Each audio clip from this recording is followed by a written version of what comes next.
Hello and welcome to the Royals Rundown Podcast, the Kansas City Royals podcast in association with Inside the Royals. I am Jake Milham, and I have Lucas Murphy joining me once again tonight. Lucas, how are you doing tonight? Man, I'm doing fantastic. I know this is a baseball podcast. I know this is a Royals podcast, but the Kansas City Chiefs have absolutely nailed this draft so far. I'm super pumped. I mean, big time George Karlaftis fan. Love the pick for the cornerback from Washington. We turn around and go get that other stud from Cincinnati, the safety. So I'm super excited with where the Chiefs are at. And honestly, this draft experience has been pretty cool, but I know this is baseball, so we'll get back to it. Oh, no, man. We got to plug our good friend Jordan Foote and everything him and the team are doing over there at Arrowhead Report. It is, it's good stuff. Can't complain at all. So make sure to go check them out if you want the scoop on all of I was about to say all the Royals draft, all the Chiefs draft. See, that's why we have to keep this a baseball podcast. Although Jordan did talk, he did write an article about the upcoming draft, and he talked about a potential pick for the Royals. So head over there and check that out on Inside the Royals. That was pretty interesting. Yeah, that was a pretty good article. And, I definitely want to sit down and I want to get some people experienced with the draft process because the NFL draft and the MLB draft are completely different. The MLB draft is just a whole different beast, but that's for another time. For sure. Right now, as we're recording this on Friday night, 9:00 Kaufman time. Some pretty interesting things. The Royals' first game on Apple TV Plus. I think it's going pretty smoothly so far. It's also free, so you can't beat that. Lucas, you have any opinions on it? Yeah, I think, they're getting some kinks worked out. I mean, it's expected, but I think it's a great presentation. And then obviously we're going to talk about it, but what a way to kick it off and start with a bang by getting a manager ejected. I mean, holy smokes. But I think they picked one of the things I did want to highlight is I think they picked a good series. Honestly, I think the Yankees and the Royals, I think, is a good, Apple TV type of thing. So I really like that they picked at least this game for sure. Yeah, and I'm just to sound more like a nerd. I do really love the presentation, even if it's not the Royals. I've been watching Friday Night Baseball on Apple TV Plus. It's just something different. It's refreshing, especially with Bally Sports did not have a great week. Cut early from the Chicago White Sox game was caused a huge uproar and definitely does not help their case at all. But Lucas, kind of looks like you have some opinions on it. Well, I'm curious how that happens because that day that happened, everybody's like, I'm losing connection. Like it's blacking out or it's changing over to whatever it switched to. The whole time I still had the post game going and the rest of the game. It sounded like they missed portions of the game. I didn't miss anything, and I have DirecTV, which is tied to AT&T. Yeah. So it sounded like the people that were complaining were Uverse or even Spectrum. I don't know, man. It is a circus show. It does sound like it's a complete botchery. I don't have any idea, And so with this Apple Play or Apple TV using this, I think that's a step in a good direction. We've seen Amazon Prime kind of take some as well. Yeah. And so, I mean, it is going to start putting pressure. It's very interesting, man. It's interesting how this is a business and those are things that people are looking at. And, man, it's just, I like it. And it's just very interesting. Look, man, nothing speaks more than the almighty dollar in any professional sport. So, we'll talk about that a little bit more, but kind of the moment of the game so far was Mike Matheny getting ejected, dude. That's you're talking about it, and you just don't see that very often from Mike. He's a pretty positive guy, pretty collected at times. But yeah, I was livid. I feel like he clearly got pushed off the bag. And I mean, what? Yeah, it's a tough play. It really is. I think that's probably one of the tougher plays for it because I mean, we saw it before with Gerard Dyson. Dyson overslid the bag too, and it was a very similar situation. In this one, though, it definitely the momentum of Gleyber Torres going into Bobby Witt Jr. clearly and blatantly shows him sliding even into the coach's box that's outlined in the paint, in the grass. So I definitely believe that happened. They showed it multiple times, and Bobby Witt Jr. actually hooked the bag with his glove hand because he had that glove on. So he hooks it, and then I think he would have stayed, but with that, like I said, momentum from Glaber, it pushed him off. So, but man, holy smokes, talk about an absolute firestorm. I mean, Matheny come flying out like he was trying to be first in line at a Golden Corral buffet. I mean, that guy absolutely booked it out of that dugout. Yes, he did. And I think he's going to get in. He might get suspended. I don't know if you saw. He bumped. The umpire was like, "That's twice. That's twice." He bumped him. So we'll have to see what comes of that. But man, Matheny was hot. I saw a pretty funny tweet too. They said he's probably just destroying his office right now. Probably so, man. It has certainly been a frustrating game at the plate for the Royals so far, but we'll talk about that a little bit more on Sunday. I mean, I just kind of like the fact that he was so quick to respond to the situation, and it certainly helps that it was a situation involving Bobby Witt Jr. So, I mean, the optics of the whole thing is this kind of veteran, almost a stopgap option at manager. I mean, I don't know if Royals fans think that Matheny is going to lead us to the next World Series or not. But he's kind of got a middling opinion. Anyways, this manager coming out to protect the future face of the franchise from an unjust call. I think it was a cool moment personally. Yeah, and that's kind of like what I've been saying. It's not necessarily that maybe the players are providing that, but with a coach that might provide a spark, show that he's sticking up for his players, that might be something that aids in, a winning streak, or like really light a fire under these players. Like, coach is fired up, so I need to be fired up. Like, there's a lot of things when it comes to psychology, I think, with that type of stuff as well. And I know, like, if my coach went out there and was sticking up for us, I wanted to play that much harder. So I like it from that aspect too. I think he really, and that's why I think Mike Matheny is such a good coach for this group, because he is such a player's coach. So I really like that a lot. Hell yeah. Hey, look who's up to pitch for the Royals right now. Who's that? It's our good friend Dylan Coleman. Yes. I got to tell you real quick, 2 seconds. Took him, I think I might have already told this, but I took him in fantasy baseball this year. Yeah. Everybody was laughing at me. Signed him to a 2-year deal for $500K. Was like, this is going to be a no-brainer. Everybody's like, what is this guy doing? Look at him now.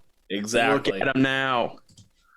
Can't replace it, man. Well, we'll talk about it a little bit more as the season goes along. I've been liking some things from him, disliking some things, but real quick, what inning is it? We are in the top of the 7th right now. I just got because this is obviously me and you are live doing this. National Weather Service just popped up on TV, and we have. I wish I could flip this Big Mac around and show you, but it's coming, and I don't know if they're gonna make it.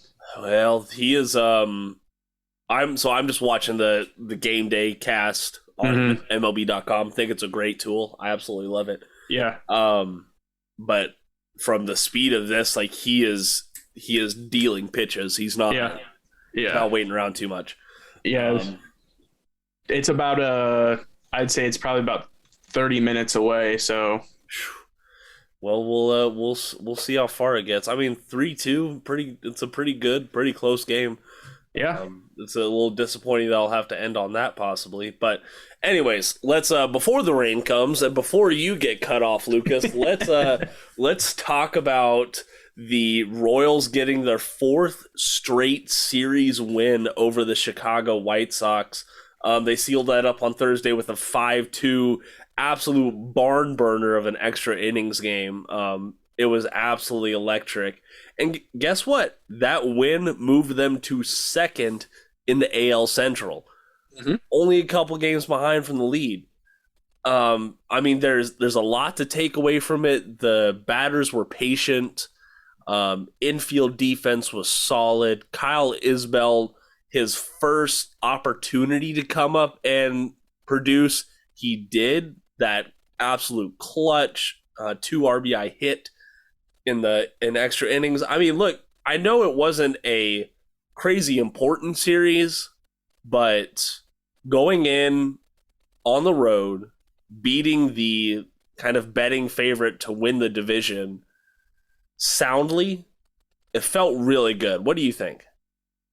I 100% agree, and I'm gonna probably keep banging the drum on this. I think the division is down, and with the way the White Sox are kind of trending because of injuries, and I mean they've had a significant losing streak, and I mean the division to me is wide open, and I think the Royals truly need to take advantage of every AL Central opponent series, no matter what, because you're gonna face teams like the Yankees where you may not always win.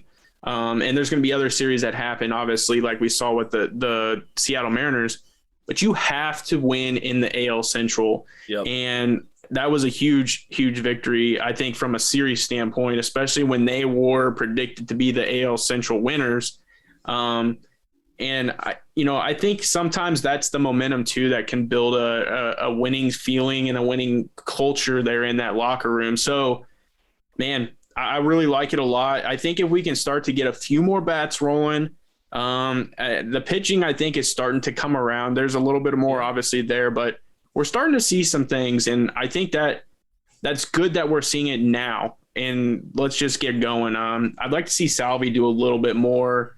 I know he's kind of carrying it from a home run standpoint, but I was looking at my fantasy stuff. I don't think he's gotten a hit in like 18 at bats or something like that. So a little concerning for me there, but man, yeah, this series was for me was a big one for sure. Yeah, Salvi, just the series finale, he wasn't very good at all. 4 strikeouts and what was it, 5 at bats. Yeah, just not. I don't know. He's just not living up to expectations. But coming off of last year, he has super high expectations. So, and I do want to point this out because on social media, all right, I tweeted out a little meme about not having Kyle Isbell in the lineup today. All right, look, I am a Kyle Isbell homer. I understand why Olivares is in the lineup, but hey, I think it was you who said in the group chat talking about like, hey, why not give Michael A. Taylor a day off? Yeah. I mean, you know how I feel about Kyle Isbell, man. I'm diehard Kyle Isbell fan, and I think for me, it's because I followed him for so long on social media. As another player I've drafted. I personally drafted in my fantasy league, so I've followed him ever since UNLV. I think it's the way he carries himself, how he plays the game, and yeah, I'm a big Kyle Isbell fan, and yeah, I do think that he's very versatile. And Michael A. Taylor, I don't think should be avoiding the bench at all. I think that there's times where he can go to the bench, and you can put Kyle Isbell out there. If it's a righty that's throwing, maybe you can put Isbell in center so you get that lefty righty matchup. And I just think that they're versatile, and I think that they lack to use that yet. And we don't see a lot of rotations. I get guys need to get into a groove. I've talked about that, but man, Isbell comes up. It hasn't seen a lot of at bats at all. Comes up in a very clutch situation and wins you a baseball game, and that's what you want. But that also, to me, shows you that those younger guys are hungry, and they're gonna do that stuff. Where, we're seeing some of the older veterans kind of just, in a way, it feels like they're going through the motions. So. Yeah, and we're trying to think how to word this. So we are 17 games into the season right now. We're working on game number 18. Yeah. And it's hard to hold back not reminding people the fact that, okay, once we hit, we're past it right now. We're past the 10% mark of the season. And I'm sorry, but like a 10% could be the difference between passing and failing in school, and it is no different in Major League Sports right now. If you have a horrible start, it's only gonna make that climb to the playoffs even harder. Man, I don't know.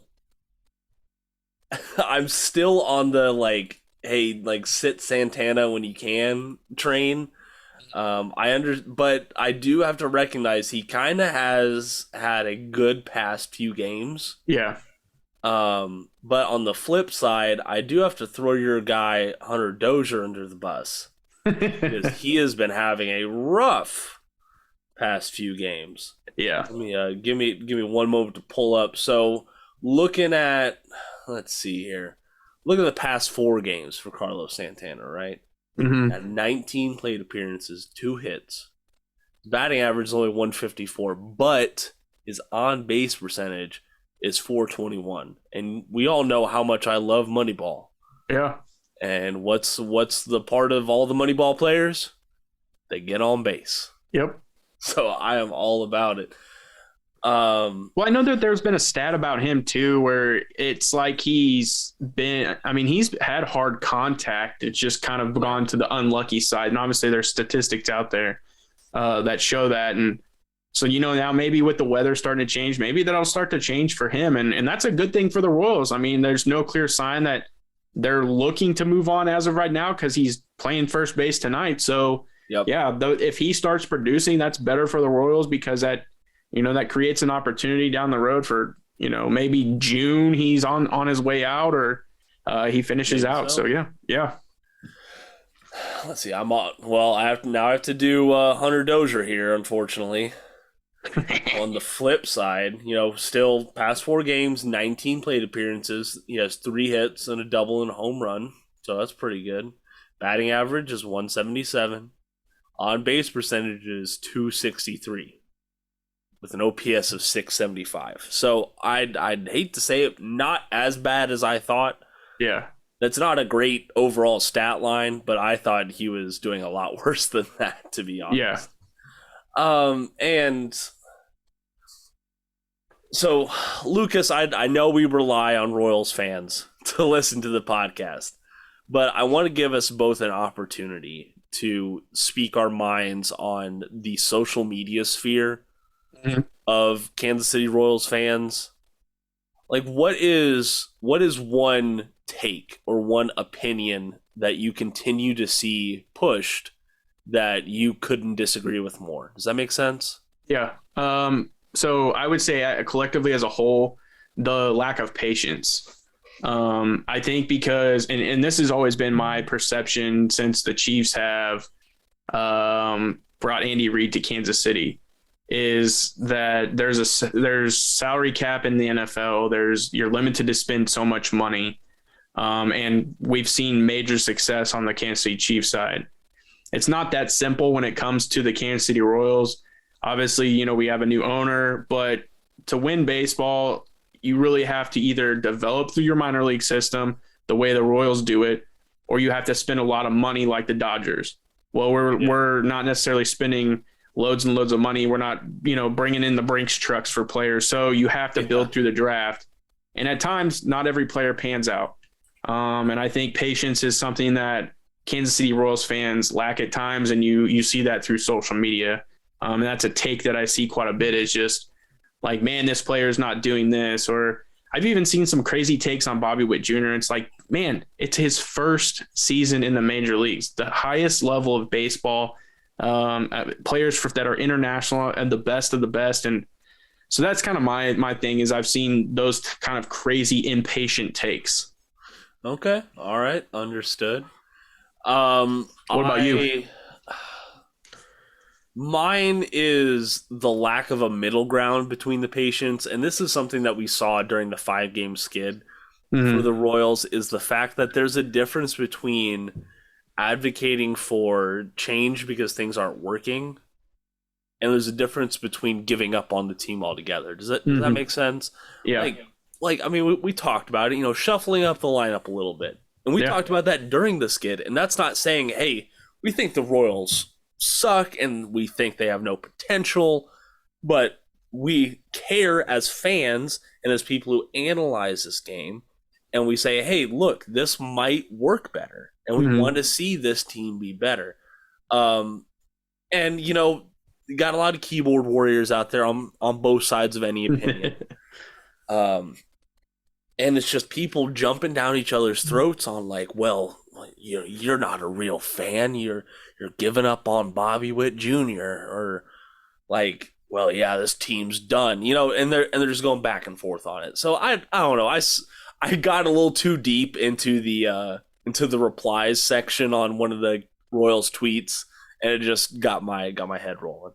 I think it's quick because it's easy. I mean, it is. It's easy to jump on and off the bandwagon, and there's nothing that says you can't be a Royals fan. I think for me, it's the level of commitment to just baseball in general. And what I mean by that is like the amount of fandom that you have. I think there's a lot of people who have an appreciation for having a baseball team, and they really enjoy that the Royals are in Kansas City.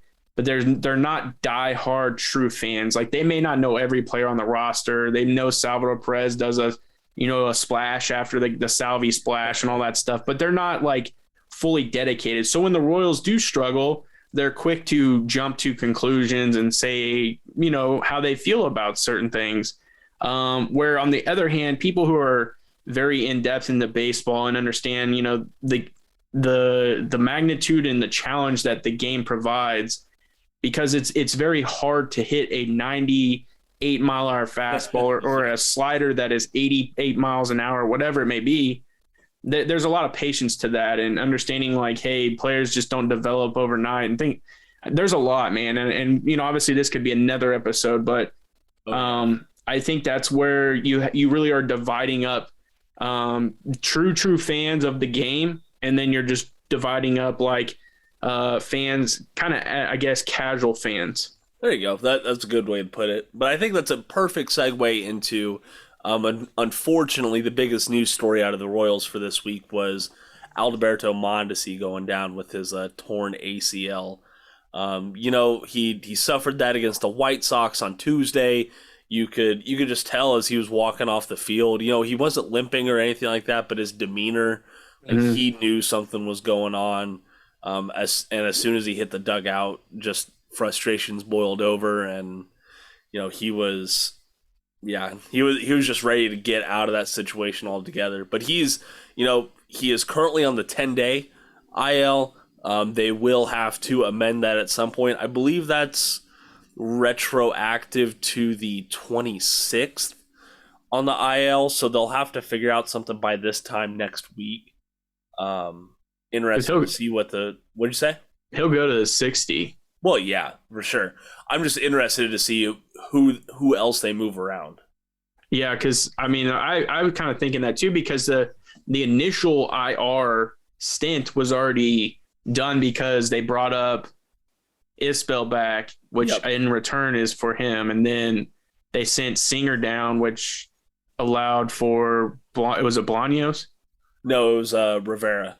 Yes, Emmanuel. Yeah. Okay. So yeah, they'll have to. I wonder, because that frees up basically a 40-man spot.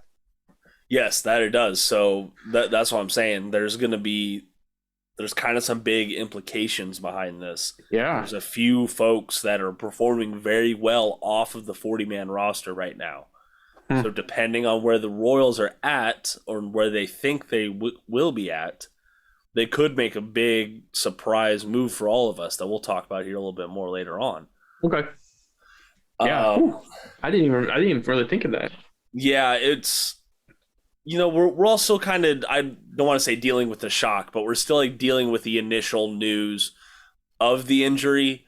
We all know Mondesi wasn't doing great at the plate, but the leather was flashing all over that side of the diamond. Him playing between Bobby Witt and Nicky Lopez was certainly a great thing. It's just frustrating, and I'm sure he has to be frustrated as well.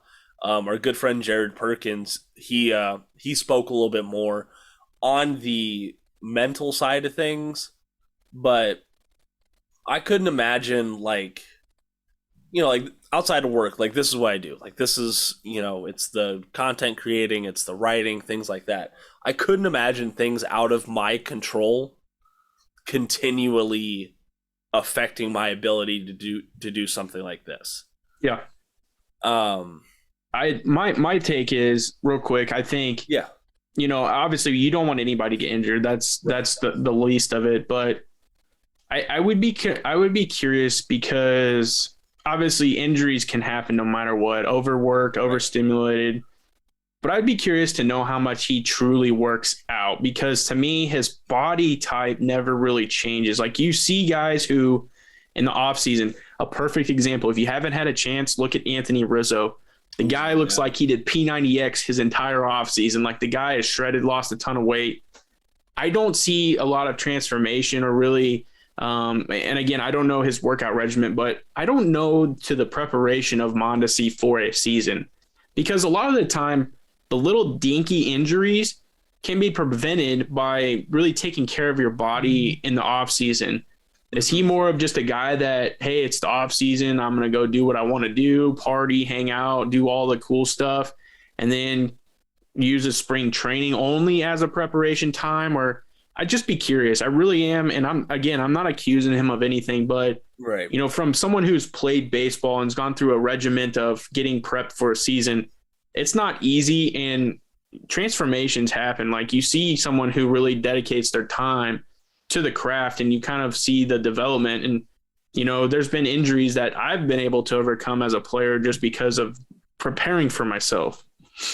Okay. That is a great point. And look, he's 26 years old, and this has kind of been a cloud hanging over his Major League Baseball career so far. I'm sure he has to be frustrated. You see the talent, you see the potential there, and it's just his body fighting back against him. So I haven't seen anything like from Mondesi himself, like a statement or a response to anything on social media. I'm sure he's kind of just laying low and handling things as they come right now. Mm-hmm. But I would love to, we'll probably see something from Alec Lewis in like 2 weeks or something, Yeah, for sure. So I don't know. I'm just disappointed, man. I know he wasn't doing great on the diamond. I know he is kind of beyond being a long-term option in Kansas City, but it's still gotta be frustrating. You just feel for the guy, man. Yeah, 100%. And literally in the time that we were talking about probably social media on. So see, there you go. Social media just cursing more things. Aaron Judge making it a 7-2 ball game. Oh God. And of course who it's against. Why? Like my fantasy, why? Why? Oh man. Well, I don't know. You know what? 7-Eleven. I literally have a Slurpee sitting right here next to me. So I think I think I might have done this. Did I do this to the Royals record? That's awesome, man. No, it is what it is, man. I mean, like the bullpen's not going to be perfect every time. We talk about that, and those expectations, like to me, you can't go into a baseball game and always just expect to win games when you're only scoring 2 runs. Like that's true. You can't. And home runs happen. You're going to give up stuff. And like Bubic actually did okay tonight. I mean, 5 innings, 3 earned runs, only had 3 strikeouts, did give up 2 home runs, but not terrible. It was 3-2. And I mean, stuff happens. You just can't always anticipate to win. A team that I've been paying attention to quite a bit has been the Toronto Blue Jays. Uh-huh. I just think it's very fascinating what they've been able to accomplish there. And man, I tell you that the average runs that they're doing is well above 2. Let's just put it that way. So you're going to have to be able to score runs with the teams that are projected to make the playoffs. And that's just how it is.